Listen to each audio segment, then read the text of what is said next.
Hi, I'm Tim Page. I used to cover wars. I'm a photojournalist and I'm an author. I have no serial number, I have no rank, and I have no profession.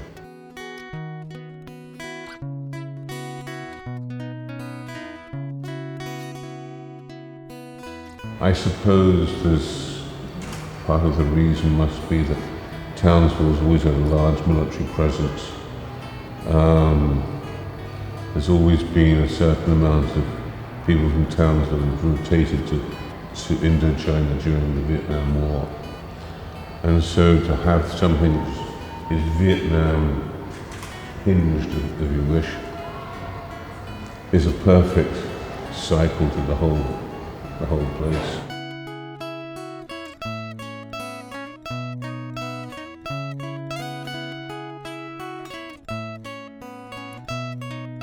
I was shot or wounded 6 different times.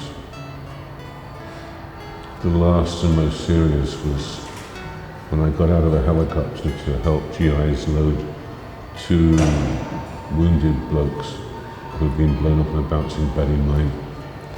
And we got about 35 meters from the chopper to pick up these wounded guys when Charlie popped off an IED. What is now an IED, command detonated mine. And the top sergeant who was running in front of me, he always tried to follow three paces behind somebody in a dodgy minefield type area. They popped the mine off right underneath him. He went 50 feet in the air and lost both his legs and arm. So he was just basically a trunk when he came to the ground. He woke up in a body bag.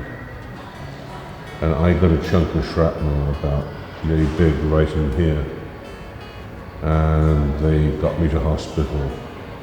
And the helicopter was literally 35-40 meters away, and that took 30 hits and a guy killed on the helicopter. And the helicopter got me back to the first base at Cu Chi within minutes, I guess. And I remember going into the dark CMed bunker and the surgeon saying, he's only got 20 minutes to live. And I guess they plugged me into some bottles of drip and stuff, and then put me back on the chopper on another chopper, it must have been another chopper, to Long Binh, which was a big military hospital complex. And in that chopper ride, my heart stopped 3 times. And I had a letter a couple of years ago from the nurse who actually jump-started me 3 times. And when they got me to Long Binh, I had 9 hours of neurosurgery, and my guts had been ripped out.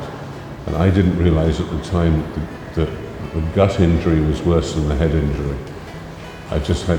Prince Charles Hospital in Brizzy has just repaired my diaphragm and the mess in the middle here. So I was DOA when I got to Long Binh.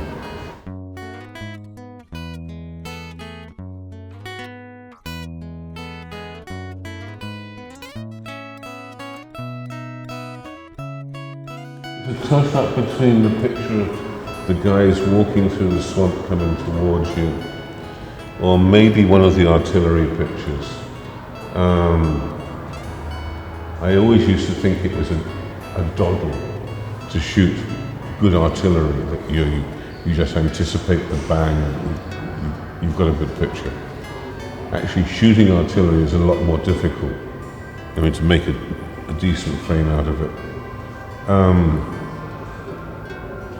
I think I still prefer the wading through the swamp, or actually there's a picture from the back of going into the swamp, and that feeling of knowing you're going to go up to here in water, and you've got to have to somehow keep your cameras, and then hope there's no hole in the bloody mangroves. You see, I don't think I trashed a camera on that operation. No, I think it was okay, that one. So it has to be going into the swamp.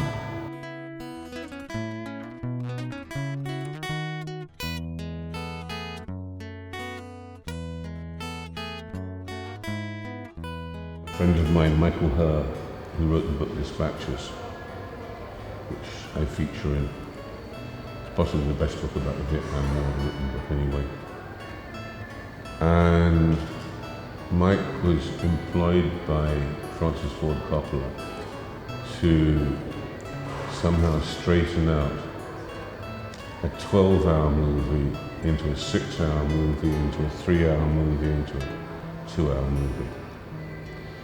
And I was living on the West Coast, and I was flown up to San Francisco to watch endless replay of the same scenes and go, right, we want that cut. And after being up there a week, I was invited to the first producer's screening, which is a little private cinema in North Beach. And I'm sitting with George Lucas, Spielberg, Coppola, and Michael Herr. And at the moment that the Hopper character emerges, I'm a photojournalist at the temple upstream. Mike Herr turned around to me, gave me a big nudge. He said, "Hey man, you finally made it to the silver screen." So it's one removed, but I figure if Mike Herr, who wrote the narrative for the movie and re-scripted it, labelled it, it must be reasonably close to cool.